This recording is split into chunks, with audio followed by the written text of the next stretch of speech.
Assalamualaikum warahmatullahi wabarakatuh. Perkenalkan, nama saya Indah Ayu Ayana Nur, NPM 1042205 dari kelas A22 akuntansi. Di sini saya akan menjelaskan materi pertemuan 3, yaitu computer fraud dan cyber security.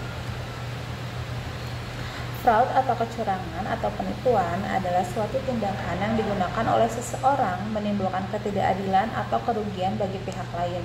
Contoh diantaranya adalah berupa penyalahgunaan aset, kecurangan dalam laporan keuangan, dan lain sebagainya. Penyebab dari terjadinya adanya kecurangan dapat dikategorikan sebagai segitiga fraud. Yang pertama adalah dari sisi tekanan, misalnya tekanan keluarga atau ketidakstabilan emosi dan macam sebagainya. Selanjutnya adalah peluang, yakni kondisi yang memungkinkan seseorang untuk melakukan suatu kecurangan.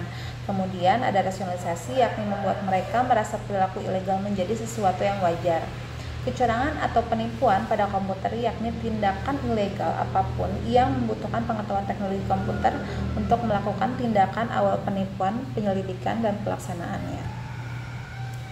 Kemudian ada computer fraud. Di dalam klasifikasi kecurangan atau penipuan komputer terbagi jadi input fraud, pemroses fraud, perintah komputer. Data fraud dan output fraud. Misal dari intra fraud adalah penipuan daftar gaji pelaku, memasukkan daftar gaji yang tinggi. Prosesor fraud dilakukan melalui penggunaan sistem perusahaan tanpa diotorisasi. Perintah komputer dilakukan melalui merusak software perusahaan. Data fraud dilakukan dengan mengubah dan merusak file data perusahaan atau menyalin menggunakan mencari file tanpa diotorisasi. Output fraud dengan mencuri atau menyalahgunakan output system. Computer fraud adalah perbuatan melawan hukum yang dilakukan memakai komputer sebagai sarana atau alat komputer sebagai objek, baik untuk memperoleh keuntungan ataupun tidak dengan merugikan pihak lain. Kejahatan yang berhubungan erat dengan penggunaan teknologi yang berbasis utama komputer dan jaringan telekomunikasi ini dalam beberapa literatur dan prakteknya dikelompokkan dalam beberapa bentuk, antara lain yang pertama illegal access atau akses tanpa izin ke sistem komputer. Dengan sengaja dan tanpa hak melakukan akses secara tidak sah terhadap seluruh atau sebagian sistem komputer dengan maksud untuk mendapatkan data komputer atau maksud-maksud tidak baik lainnya atau berkaitan dengan sistem komputer yang dihubungkan dengan sistem komputer lain. Kemudian yang kedua ada illegal contents atau konten tidak sah, merupakan kejahatan dengan memasukkan data atau informasi ke internet tentang sesuatu hal yang tidak benar, tidak etis, dan dapat dianggap melanggar hukum atau mengganggu ketertiban umum. Kemudian selanjutnya ada data forgery atau pemalsuan data, merupakan kejahatan dengan memasukkan data pada dokumen-dokumen penting yang tersimpan sebagai scriptless dokumen melalui internet. Kemudian selanjutnya ada spionase cyber atau mata-mata, merupakan kejahatan yang memanfaatkan jaringan internet untuk melakukan kegiatan mata-mata terhadap pihak lain dengan memasuki sistem jaringan komputer atau komputer network system pihak sasaran. Kejahatan ini biasanya ditunjukkan terhadap saingan bisnis yang dokumen atau data-data penting yang tersimpan dalam suatu sistem yang computerized. Data theft atau mencuri data, kegiatan memperoleh data komputer secara tidak sah, baik untuk digunakan sendiri ataupun untuk diberikan kepada orang lain.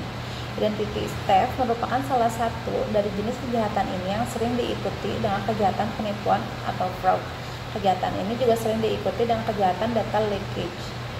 Misuse of devices, menyalahgunakan peralatan komputer dengan sengaja dan tanpa hak memproduksi, menjual, berusaha memperoleh untuk digunakan, diimpor, diedarkan, atau cara lain untuk kepentingan itu. Peralatan termasuk program komputer, password komputer, kode akses, atau data semacam itu, sehingga seluruh atau sebagian sistem komputer dapat diakses dengan tujuan digunakan untuk melakukan akses tidak sah. Kemudian selanjutnya ada faktor-faktor penyebab kejahatan komputer. Beberapa faktor yang menyebabkan kejahatan komputer makin marak dilakukan, antara lain adalah pertama ada akses internet yang tidak terbatas. Kemudian yang kedua kelalaian pengguna komputer. Hal ini merupakan salah satu penyebab utama kejahatan komputer. Kemudian yang ketiga mudah dilakukan dengan resiko keamanan yang kecil dan tidak diperlukan peralatan yang super modern. Walaupun kejahatan komputer mudah untuk dilakukan, tetapi akan sangat sulit untuk melacaknya, sehingga ini mendorong para pelaku kejahatan untuk terus melakukan hal ini. Kemudian selanjutnya, para pelaku merupakan orang yang pada umumnya cerdas, mempunyai rasa ingin tahu yang besar, dan fanatik akan teknologi komputer. Pengetahuan pelaku kejahatan komputer tentang cara kerja sebuah komputer jauh di atas operator komputer. Kemudian selanjutnya, sistem keamanan jaringan yang lemah. Kemudian kurangnya perhatian masyarakat. Masyarakat dan penegak hukum saat ini masih memberi perhatian yang sangat besar terhadap kejahatan konvensional. Pada kenyataannya, para pelaku kejahatan komputer masih terus melakukan akses kejahatannya. Kemudian yang terakhir, belum adanya undang-undang atau hukum yang mengatur tentang kejahatan komputer. Kemudian selanjutnya ada beberapa jenis penipuan. Penipuan fraud itu phishing atau mencuri data pribadi Anda lewat telepon. Kemudian phishing lewat email. Anda diminta mendownload suatu security software atau software menarik lain yang terkadang gratis tetapi sebetulnya merupakan virus.